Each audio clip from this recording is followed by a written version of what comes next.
tuweze kutengeneza kuwa green open space, tutengeneze bustani kwa ajili ya kupumzikia watu wa maeneo yale. Na utoaji huu haujafanyika Rose Garden tu. Lipo eneo pia la majengo maarufu inaitwa Kwakato, lipo eneo la baa ya G7 na maeneo mengine. Kwa kifupi, yameainishwa maeneo ambayo yanapaswa kurudi ili maendelezo yake yarudishwe katika makusudi yaliyowekwa hapo awali. Na mikataba ilishaisha. Mheshimiwa Waziri Mkuu, mikataba hiyo iliisha, na katika maeneo ya wazi mikataba yote hutolewa ya muda mfupi. Na kama mhusika alivyosema, yupo katika eneo hilo tangu mwaka 1999, na hata transfer ya matumizi yamefanyika ndani kwa ndani pasipo kuzingatiwa taratibu. Hilo halikuwa tatizo kubwa, Mheshimiwa Waziri Mkuu, pamoja na kwamba mteja wetu pia hakulipa kwa kipindi kirefu, lakini dhamira kuu ni kufanya lile eneo liwe kwa matumizi ya jamii nzima. Na tulichofanya, Mheshimiwa Waziri Mkuu. Mkurugenzi, maelezo yako mazuri sana.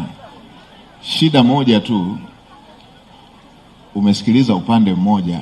Wewe mwenyewe umesema hujawahi kukaa naye, unaonana kwenye nyaraka tu. Umemsikiliza? Mheshimiwa Waziri Mkuu, tumetumia mbinu za aina mbili. Moja, mwishoni mwa mwaka jana tulitoa notice kwa wapangaji wote wa maeneo ya wazi ya jiji. Umemsikiliza? Mheshimiwa Waziri Mkuu, tulimsikiliza na kamati ya mipango miji ilitembelea katika eneo hilo kabla ya maamuzi kufikiwa. Kamati imemsikiliza? Mheshimiwa Waziri Mkuu, hilo naomba nijiridhishe nalo, lakini kwa maana ya mawasiliano ya maandishi ambayo ni njia rasmi tulimpa pia nafasi hiyo, Mheshimiwa Waziri Mkuu. Mkurugenzi, wakati wa uhai wake alipewa maeneo mbalimbali katika mji wa Dodoma kwa kuwekeza kwa ajili ya huduma za wananchi. Eneo la kwanza kabisa lilopewa ni choo cha mnada wa Msalato, akaambiwa ajenge, akaandikiwa na barua na watendaji wa kipindi kile, akaambiwa ajenge, kitakuwa mali yake. Akakazana akakijenga kwa muda alioambiwa, wakasaini, wakaambia ni mali yako. Wakamwambia kitoshi, tunaomba utujengee kingine. Akajenga kingine lile eneo. Alipokimaliza tu aingize maji na umeme, wakamwambia hapana, haiwezekani, itakuwa mali ya jiji. Akaendelea kuendesha kile mpaka 2021 akafariki. Baada ya kufariki 2022 wakatuambia hiki choo kwa sababu kinaingia na waheshimiwa na nini, hakina hadhi ya kutosha, tunaomba mkirekebishe. Kijana wangu hapa akajitahidi kukirekebisha, akaongeza matundu, akaweka tiles, akaweka na tiles ukutani, akaboresha, akaweka na vyumba viwili pembeni. Alipomaliza tu hivi wakamwambia hiki choo ni mali ya jiji. Tukawa tunabishana nao, baadaye wakakifunga. Ikatoka maagizo kwamba kifunguliwe kwa sababu ilikuwa siku ya mnada. Baadaye tumekaa kama wiki mbili, wakaja watu wa jiji na mashine zao wakaweka pale, wakatufukuza. Tukaenda tukalalamika, tukasema jamani, kwa nini mnatufukuza wakati eneo tulipewa na tukawekeza? Na baada ya kuwekeza mume wangu kufariki mkatuambia tuboreshe, basi tufidieni hata gharama za ujenzi. Wakatuambia leteni mashine leteni DOQ zenu. Tukapeleka. Mheshimiwa Waziri Mkuu, kuanzia tulipopeleka zile mashine mpaka sasa hivi hatujawahi kusikia. Ukienda tumetembea pale jiji mpaka viatu vimeisha soli. Asijawahi kusikilizwa wala sikubahatika kuonana na mkurugenzi. Kero ya pili, Mheshimiwa Waziri Mkuu, tuna eneo lingine ambalo tumalize moja ili tupate majibu. Mkurugenzi wa jiji, hebu tuambie hili jambo.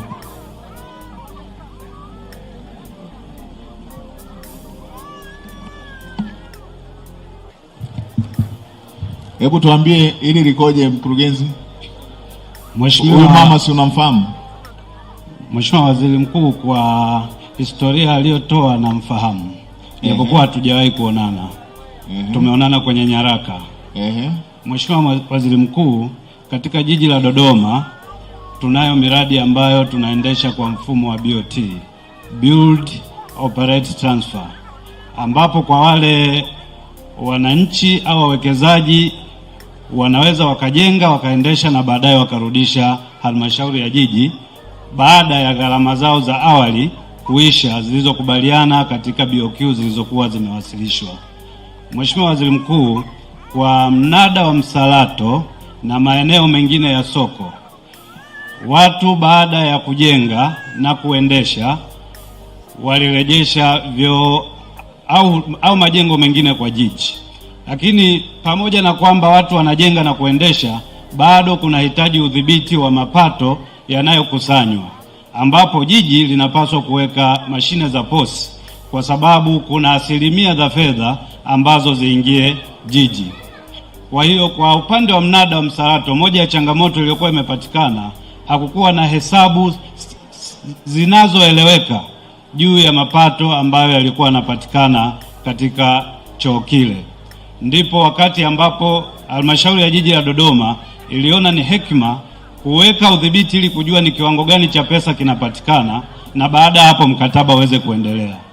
Mheshimiwa Waziri Mkuu, hiyo taarifa ya kusema kwamba ameleta kwa ajili ya kulipa, mimi naipata hapa, lakini kama ni kweli, basi kwa jiji la Dodoma hatuna changamoto ya malipo. Naomba tu kesho baada ya kutoka kwenye kikao chako Mheshimiwa Waziri Mkuu aje ili tuweze kufanya uhakiki na kuendelea na taratibu zingine za malipo. Haya mama, nenda onana na mkurugenzi hapo. Una jambo lingine?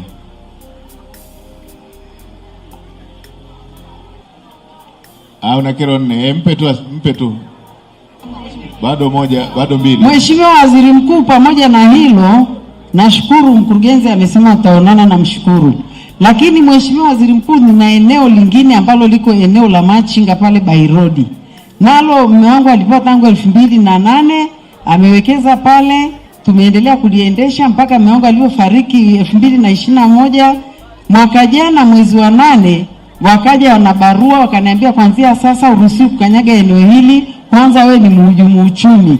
Kwa hiyo wakawagawia watu wengine yale maeneo, mimi wakanifukuza. La tatu, Mheshimiwa Waziri Mkuu, kuna eneo lingine liko hapo, eneo la Rose Garden area C. Lile eneo mume wangu alipewa tangu 1999. Tumewekeza hapo vitu vingi, mashine za gym na vitu vingi na baa na nini. Juzi wakaja watu wa TANESCO wakatukatia umeme ghafla. Tulipokuwa tunauliza, kesho yake tukawa barua ya siku moja, tukaambiwa bomoa ondoa.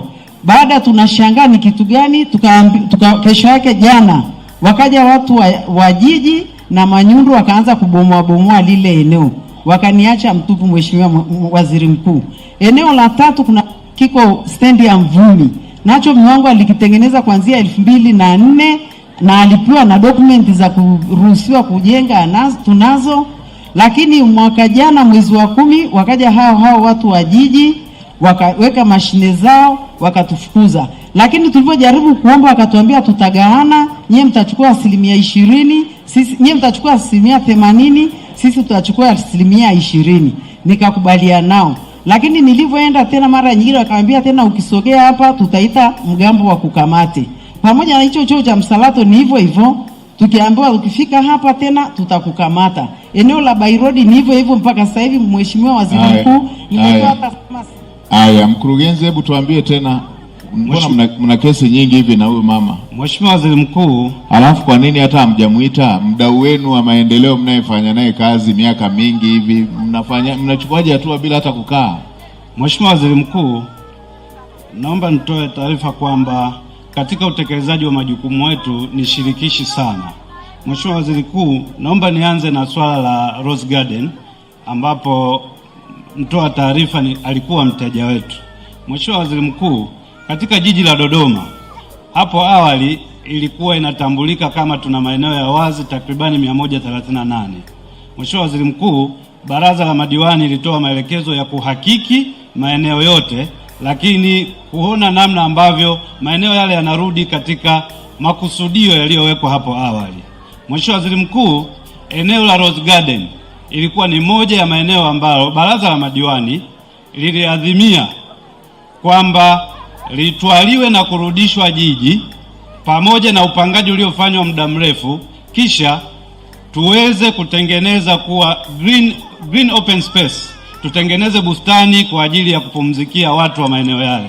Na utoaji huu haujafanyika Rose Garden tu. Lipo eneo pia la majengo maarufu inaitwa Kwakato, lipo eneo la baa ya G7 na maeneo mengine. Kwa kifupi, yameainishwa maeneo ambayo yanapaswa kurudi ili maendelezo yake yarudishwe katika makusudi yaliyowekwa hapo awali. Na mikataba ilishaisha. Mheshimiwa Waziri Mkuu, mikataba hiyo iliisha, na katika maeneo ya wazi mikataba yote hutolewa ya muda mfupi, na kama mhusika alivyosema yupo katika eneo hilo tangu mwaka 1999, na hata transfer ya matumizi yamefanyika ndani kwa ndani pasipo kuzingatiwa taratibu. Hilo halikuwa tatizo kubwa, Mheshimiwa Waziri Mkuu, pamoja na kwamba mteja wetu pia hakulipa kwa kipindi kirefu, lakini dhamira kuu ni kufanya lile eneo liwe kwa matumizi ya jamii nzima. Na tulichofanya, Mheshimiwa Waziri Mkuu. Mkurugenzi, maelezo yako mazuri sana. Shida moja tu, umesikiliza upande mmoja. Wewe mwenyewe umesema hujawahi kukaa naye, unaonana kwenye nyaraka tu. Umemsikiliza?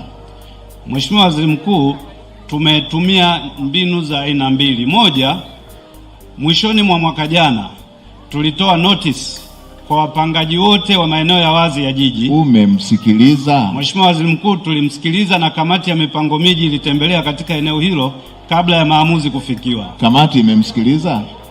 Mheshimiwa Waziri Mkuu, hilo naomba nijiridhishe nalo, lakini kwa maana ya mawasiliano ya maandishi ambayo ni njia rasmi tulimpa pia nafasi hiyo, Mheshimiwa Waziri Mkuu.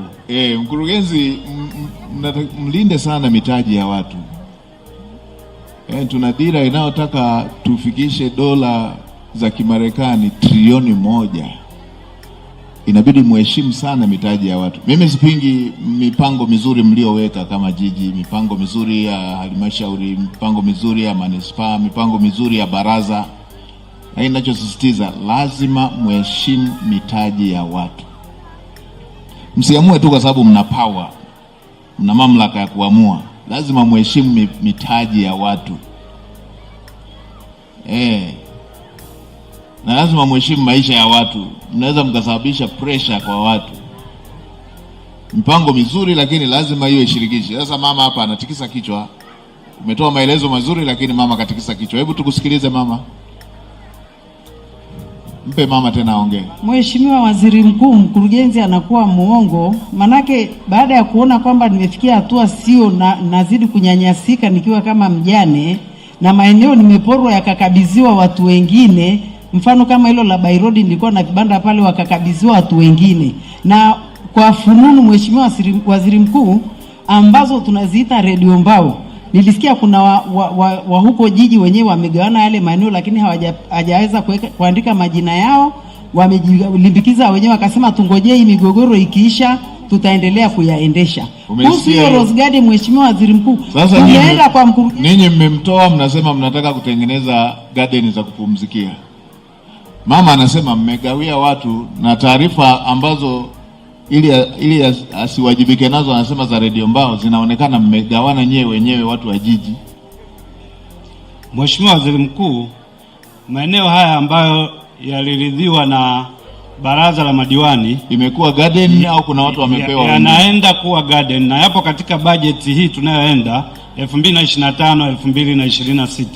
Ni kwa ajili ya matumizi ya ningetuma watu wakakague pale, hapana watu wengine waliogawiwa. Mheshimiwa Waziri Mkuu, zoezi la kumuondosha lilifanyika jana, kwa hiyo hata kazi ya kuanza maboresho bado haijafanyika, Mheshimiwa Waziri Mkuu. Bado haijafanyika? Ndio, Mheshimiwa Waziri Mkuu. Lingine, Mheshimiwa Waziri Mkuu, wanakuvamia, huna taarifa yoyote, unasikia nyundo zinalia tu.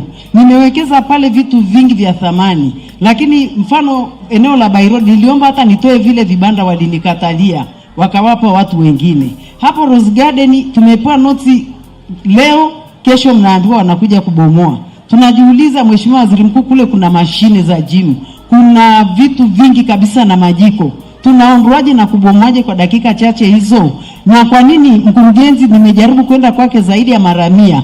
Mheshimiwa Waziri Mkuu, nimesambaza barua mpaka kwako, iko barua kwa mkuu wa mkoa, ipo kwa rais, ipo kwa katibu mkuu, ipo maeneo yote. Nilijaribu kusambaza barua katika harakati za kujitetea, lakini sijawahi kupata majibu. Viko wapi hivyo vitu? Hilo eneo la walishavu na lenyewe wamebomoa au bado? Hilo la Bairodi halijabomolewa, walipewa watu wanaliendesha, lakini la Rose Garden limeshabomolewa, ndio walianza kubomoa jana. Wametoa vitu vyako? Wametoa vitu vyako? Nilikuwa sijamaliza kutoa, maana nilipewa siku moja ambayo haikunitosha. Mashine za gym ni nyingi, kuzifungua ilikuwa shida.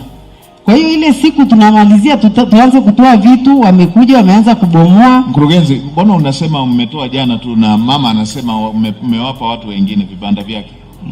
Vibanda vyake mmewapa watu wengine. Mheshimiwa Waziri Mkuu, naomba niliweke vizuri.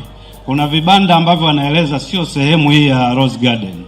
Vibanda alivyoeleza ni vile ambavyo vilijengwa kwa mfumo wa jenga endesha rejesha, ambapo wakati wake wa kuendesha uliisha, na baada ya kurudi jiji ilitangazwa yule ambaye anatoa ofa kubwa ndio anapewa na kuweza kuendesha. Ndio mkataba ulipokuwa unasema hilo la Rose Garden. Na wewe inakuhusu hiyo? Hebu sogea hapa mbele. Angoja na mwenzako anasema linamhusu. Huyo hapo anaona anaongea kwa ishara. Hebu mpeni na yeye. Hebu mpeni aseme. Hebu tuambie likoje hilo? Mheshimiwa Waziri Mkuu, kwa majina naitwa Jackson Freddy Sam, ni mtoto wa marehemu Freddy Sam, mmiliki wa eneo linaloitwa Rose Garden. Mheshimiwa Waziri Mkuu, kwanza ningependa kukushukuru Mama Samia, ningependa kukushukuru wewe, lakini kipekee ningependa kuwashukuru wananchi wa Chamwino kwa kumrudisha tena bungeni Mheshimiwa Deogratias Dijembe, ambaye kwa mara ya mwisho mpaka tunapambana na mgogoro huu tuliwasiliana na Mheshimiwa Dijembe, akamuita mkurugenzi Mheshimiwa Stakamiko tarehe 10 mwezi wa 3 2025, tukaonana naye ofisini kwake. Tukajaribu kuliongea swala hili, akamsimamisha Mheshimiwa Dijembe kwa kumwambia kwamba masuala ya huyu mama mengi ni ya majukumu yangu, kwa hivyo aje ofisini kwangu nitayashughulikia. Mama kasota miezi miwili, anaenda ofisini kwa mkurugenzi, apewe nafasi yote ya kuonana na mkurugenzi. Lakini kinginecho mheshimiwa, kwenye hilo swala analosema la mikataba, Mheshimiwa Waziri Mkuu, mimi ningeomba kama ungeweza kunipa fursa ya kufika ofisini kwako na mheshimiwa mkurugenzi aonyeshe mkataba wote katika hiyo mikataba ambavyo anaweka abbreviation BTY BTB, ambao unaonyesha kwamba Freddy Fataeli Sam alishaye kupewa eneo la mnada wa Msalato kujenga vyoo kwa mkataba wa namna hiyo. Huo mkataba mheshimiwa Waziri Mkuu na kuapia haupo. Aonyeshe mkataba ambao hata hivyo vibanda ninavyosema kwamba Freddy alishaye kupewa kwa mkataba wa BT haupo. Kwa hiyo mikataba ambao mheshimiwa mkurugenzi pale anasema kwamba marehemu Freddy Sam au mama mjane hapa alishaye kupata mikataba ya namna hiyo haipo. Mara ya mwisho mheshimiwa Waziri Mkuu tuliitwa mimi tukiwa na mama tuje kwa twende kwa ajili ya kupewa mikataba ya eneo lile la wazi ambalo leo tunaambiwa ni green sijui nini, lakini kiuhalisia mheshimiwa, maeneo yote na wananchi wote wa Dodoma mjini wanavyomfahamu marehemu mzee Freddy, alikuwa ni mtu ambaye anapenda kutunza mazingira na alinirithisha kitu hicho cha kutunza mazingira. Hivi tunavyoongea leo mheshimiwa, eneo la Rose Garden ndio eneo ambalo hata ukiangalia kwenye ramani ya GPS utaona ndio eneo ambalo limetanda miti kuliko eneo lolote katika kata ya Kiwanja cha Ndege. Hivi tunavyoongea leo mheshimiwa, ukiangalia eneo la Kilimani ndio eneo pekee lililotanda miti katika kata ya Kiwanja cha Ndege. Lakini sio hivyo tu, hata kwenye huo mnada wa Msalato tunaoongelea mheshimiwa, ukiangalia kwenye ramani yako ya GPS ndio eneo pekee lililotanda miti maji. Haya, nimekupata. Sasa mkurugenzi, ngoja hapa kwanza tusigeuze hii kuwa mahakama. Maelekezo ninayotoa, kwanza simamisheni ubomoaji mpaka mama amalize vitu vyake. Kesho mkurugenzi na watu wako pamoja na mama na kijana wako nendeni kwa waziri wa TAMISEMI ili muende verify hivi vitu vyote hivi.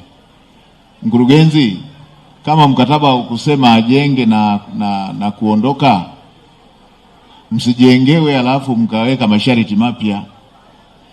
Ndio, msijengewe alafu mkaweka masharti mapya. Kwa hiyo kesho chukua timu yako muende kwa waziri wa TAMISEMI na ninyi nendeni kwa waziri wa TAMISEMI, lakini msibomoe jengo lile, msimamishe ubomoaji jengo lile. Kama mtakubaliana hiyo kesho na mpango mlioweka, aondoe kwanza vitu vyake. Sawa mheshimiwa Waziri Mkuu. Msiue mitaji ya watu. Tumepokea mheshimiwa Waziri Mkuu. Mnajua hiyo hasara haiendi kwake tu.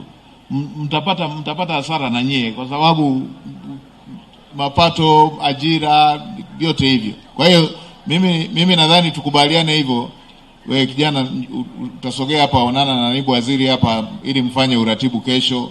Mtaonana na waziri wa TAMISEMI ama naibu waziri ambaye ameshalisikiliza hili na mkurugenzi wa jiji mipango mizuri, lakini sasa kama haijawa na ushirikishwaji huu, hicho sio kitu sawa. Na mimi niwaambieni watendaji wa serikali, pamoja na mipango mizuri tunayopanga, kitu kimoja ambacho mara zote tukumbuke kwamba kwa sasa hivi nchi yetu haiwezi ikaenda kwa serikali tu, lazima tuheshimu sekta binafsi. Ndio Watanzania hawa watatajirika tu kwa kutegemea serikali. Lazima sekta binafsi iheshimiwe na itengeneze mapato. Sasa hii miezi yote huyu mama mmeshamtoa kwenye reli, mmeshamtoa kwenye biashara. Mkurugenzi, naam mheshimiwa. Hawa washauri wako wa biashara wanafahamu biashara kweli au wana nadharia tu ya biashara? Maelezo haya na jinsi ambavyo wamefanya havifanani kabisa. Lazima watu waheshimu mitaji ya watu, hata wawe na mipango mizuri kiasi gani, lazima waheshimu mitaji ya watu. Sasa mfanyabiashara, mjasiriamali ambaye ameshasimama kwa kiwango hicho, mnawezaje kuvunja tu siku moja kwa kigezo cha chochote kile ambacho utaweza kusema? Mnavunja shughuli ya uzalishaji, mnatengeneza pa kupumzika.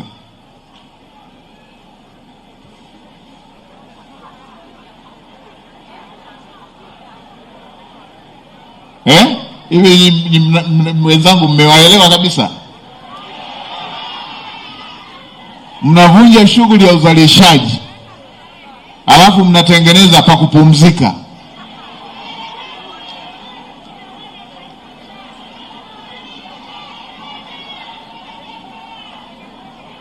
Mnatengeneza garden.